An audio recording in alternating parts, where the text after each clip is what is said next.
Welcome to a special post-game edition of the Front 7 podcast right here on YouTube. I am your host, Money Mike, and it is, well, some say it was official before, but Tom Brady is officially the greatest quarterback in the modern era, possibly all time, as the New England Patriots are once again Super Bowl champions in what was a historic Super Bowl of epic proportions, a game that had its ups and downs, including for the first time in 51 years, the very first time in Super Bowl history. Ladies and gentlemen, we had our first overtime Super Bowl.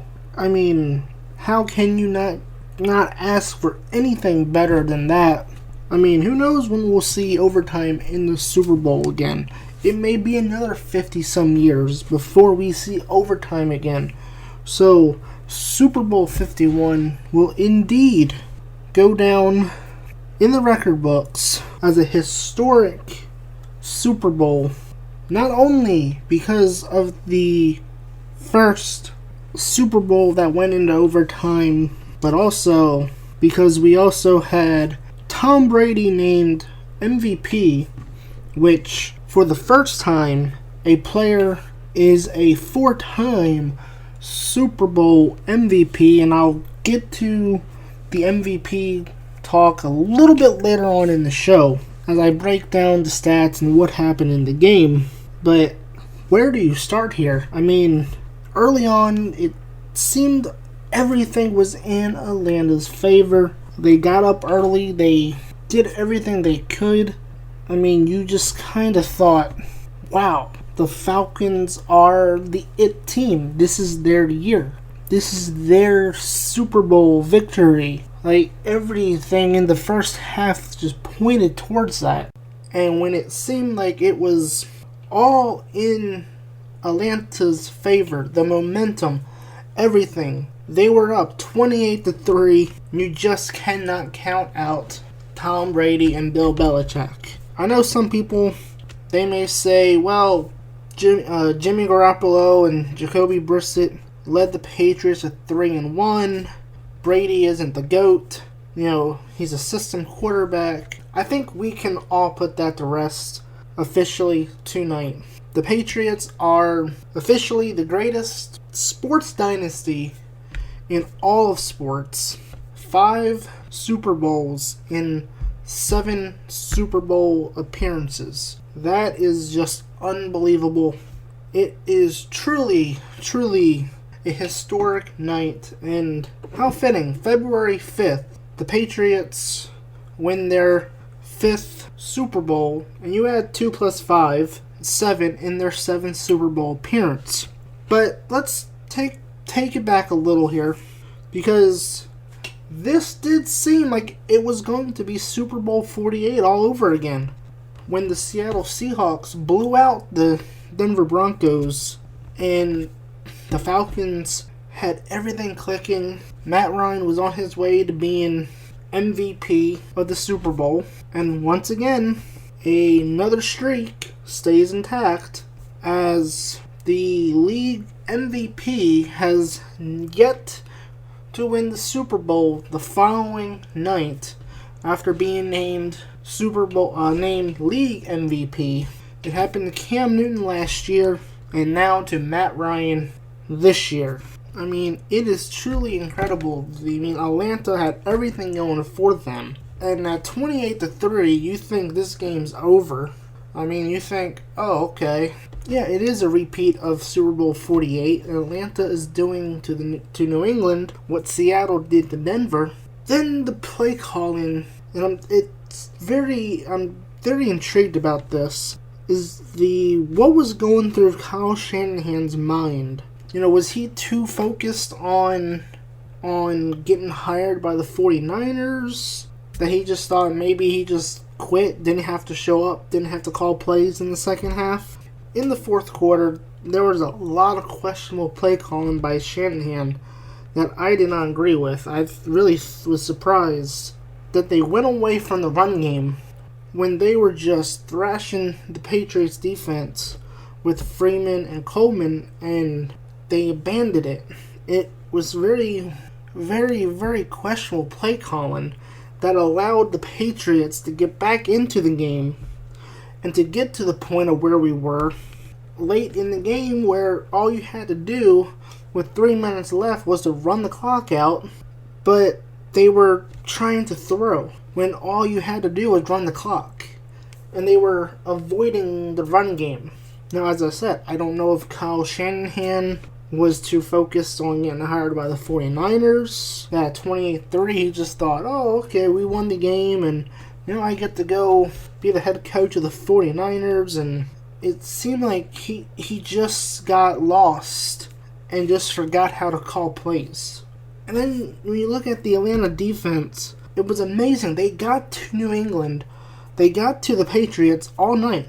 But that fourth quarter collapse where the 28-3 lead, I mean, listen, I can sit here and talk about how bad the play calling was by Kyle Shanahan that ultimately allowed the Patriots back in the game when they should have been grounding at the clock and running it out to not give the Patriots time to make a comeback. And, I mean, I could go on and on about that, but also there's that other side of the coin with the defense that has to stop the opposing offense from scoring and going down the field.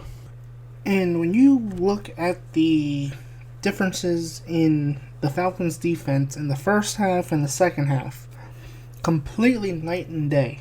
Now, in the beginning, in the first half, when you look at it, they were up 28-3, and you kind of think, okay, wow, the Falcons are going to win the game. Because essentially, the way they were shutting out Tom Brady, holding him to a field goal, that's how you beat Tom Brady. You get to him, you pressure him, you frustrate him, and at one point, the camera on the Fox camera had an overhead shot of Tom Brady on the sideline with his head down, and it just seemed the Falcons' defense had gotten to him, and it was frustrating him that the offense couldn't move. And then it all flipped.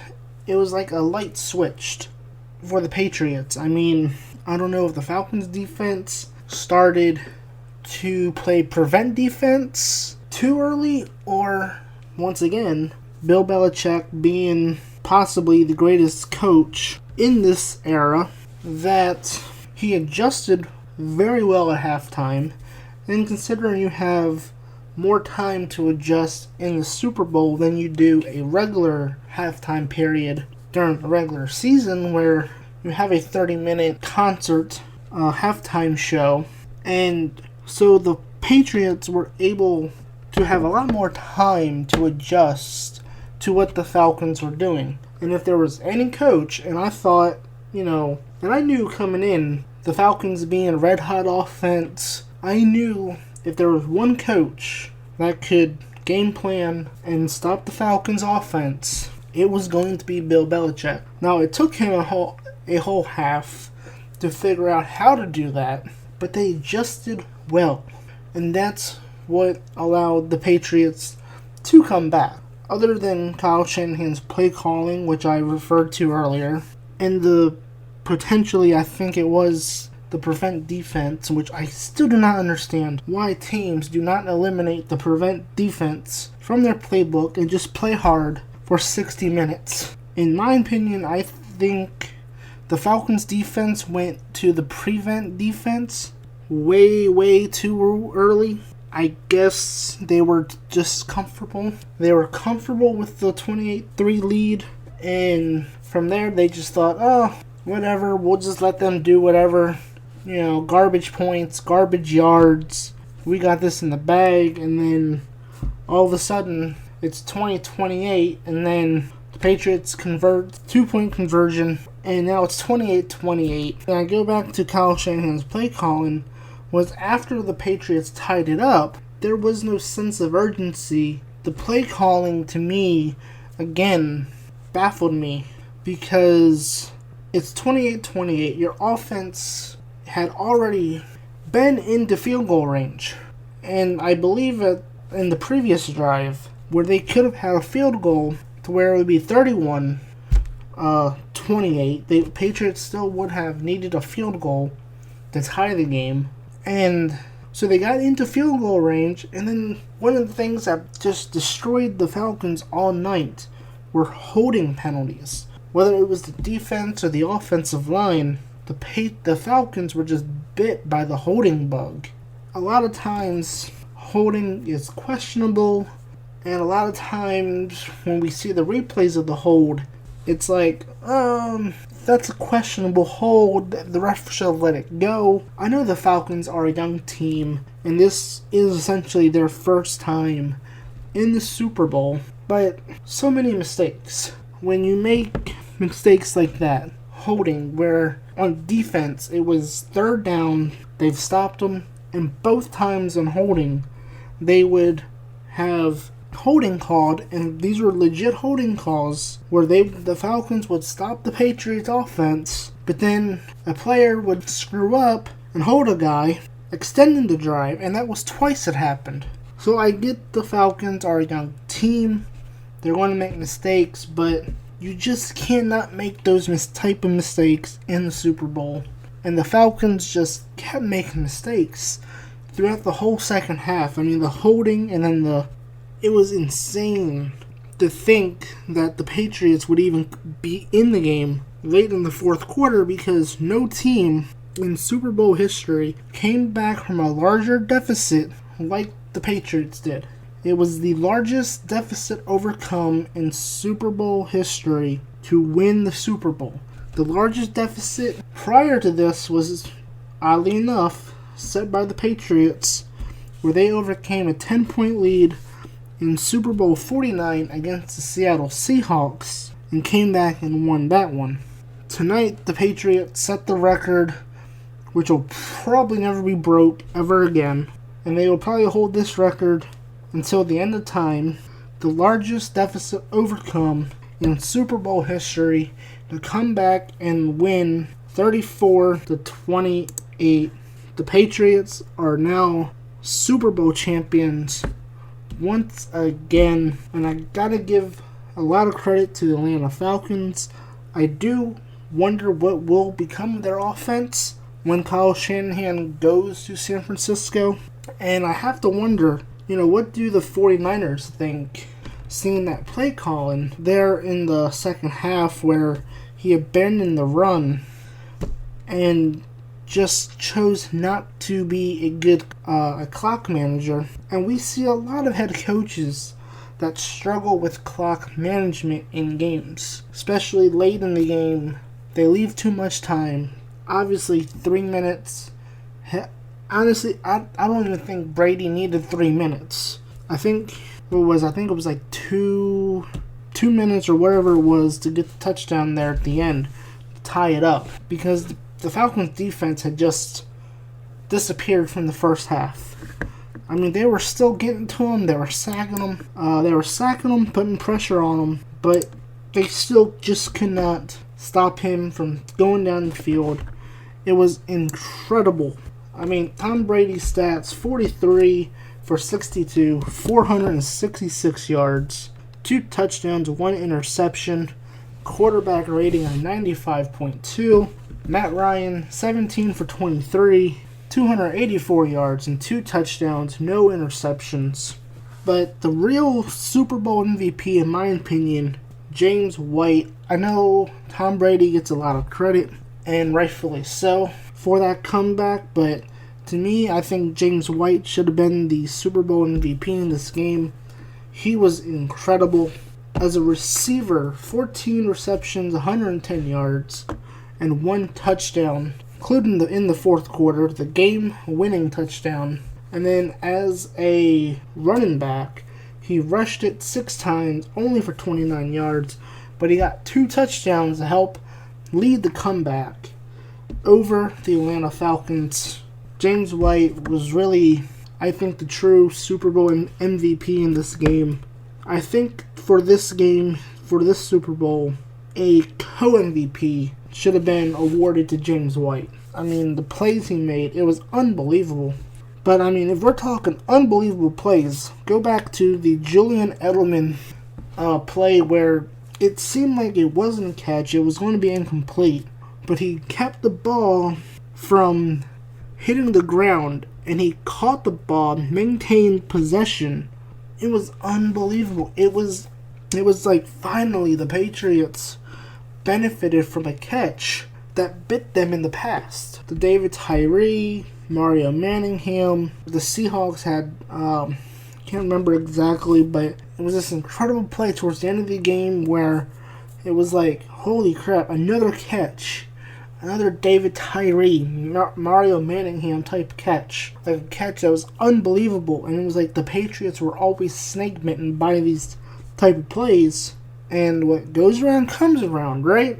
So Julian Edelman made the play of the game, I would think. I mean, that's going to be a highlight that is going to be played over and over in the coming years as we look back at like the top plays in the Super Bowl history. How much does the NFL really put emphasis on highlights and amazing plays to where even if Atlanta would have held on and won the game, this would have been a play that would have been in highlight reels, in highlights for years and years to come. And for once, the Patriots were on the right side of these unbelievable once-in-a-lifetime catches. Edelman was asked after the game if it was his best catch. I don't know. It was only good if we won the game. Thankfully, we did. And it just seems these type of plays in the Super Bowl, it's, you know, we always see plays in the regular season that wows us. And we see plays leading up to the Super Bowl that wows us. But, I mean, the Super Bowl just brings out a whole new level of jaw-dropping. He caught that type of play that like stuns everybody. This game had it all, and I know it's cliche to say that this was the greatest Super Bowl because it seems like we say that every year, but trust me, this has to be up there with one of the best Super Bowls in recent history for sure, and especially for Robert Kraft, who says that this is the sweetest Super Bowl victory. And I just thought, you know, and I figured I'd bring this up too. I thought it was hilarious that when Roger Goodell started talking, Patriots fans started booing him and were actually drowning him out. I thought that was hilarious. And I think for a lot of Patriots fans, that was what they really wanted to see if the Patriots won, was how Roger Goodell would handle the celebration, the presenting of the trophy. You know, I think Patriots fans got the story. I don't know, this is like the WWE here, where like Roger Goodell was the big bad authority figure that was punishing the Patriots, and then the Patriots overcame the odds. You know, much like you see in wrestling, in where the babyface overcomes the evil authority figure, and it was like the Patriots had finally overcome Roger Goodell, and it was like the storyline resolution that the Patriot fans wanted. 2 years ago, we won our 4th Super Bowl down in Arizona, and I told our fans that that was the sweetest one of all, Kraft said. But a lot has transpired over the last 2 years, and I don't think that needs any explanation. I want to say to our fans, brilliant coaching staff and players who are so spectacular, this is unequivocally the sweetest. I'm proud to say for the 5th time, we are all Patriots. Super Bowl 51 is in the books. Ladies and gentlemen, the Patriots are now 5-time. Well, I guess, you know what, I've talked about wrestling in this. I might as well say it like Booker T, who is a native of Houston, which is, weird, right? The Patriots are now 5-time Super Bowl champions of the National Football League. It was a great game. Atlanta, no doubt, will be back. They are a young team. Dan Quinn, in his 2nd year, accomplished what Mike Smith couldn't do. it took a coaching change, as I explained in my preview of the Super Bowl, that it took a coaching change for Atlanta to finally get the pieces together to make this Super Bowl run. And for Dan Quinn to do this in his second year, I mean, they are going to be around for years to come. And much like Denver, Atlanta, they could very well come back and win a Super Bowl down the line, because their window is wide open as long as whoever replaces Kyle Shanahan doesn't change up the offense. So hopefully the rumors of Chip Kelly, if you're a Falcons fan, I would worry if Chip Kelly does become your offensive coordinator, because that's going to change up everything and the rhythm of what you had this season. So hopefully you're able to have somebody within the coaching staff already that is going to be able to keep your offense consistent going forward, as Shanahan now moves on to San Francisco. And as Bill Belichick would say, we are now on to free agency, which is a month away. Leave a comment below. What did you think of Super Bowl 51? Falcons fans, are you concerned about Kyle Shanahan leaving?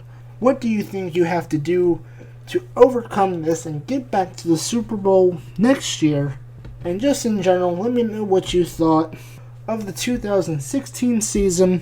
And now we are on to 2017 with free agency just a month away, as teams will now be preparing for the 2017 season. And then we'll be on to the draft. And before you know it, we'll already be in September, where potentially on Thursday Night Football, the opening night kickoff, could see another Super Bowl rematch, as the Patriots and the Falcons play each other in the 2017 regular season. The Falcons do go to New England, so we could very well, much like this past season where Denver and Carolina faced off on opening night in a Super Bowl 50 rematch, we could very well see a Super Bowl 51 rematch. I've been your host, Money Mike, and I will be back for more of the Front 7 podcast as we get ready for free agency and the draft. And as I said before, the NFL season never ends.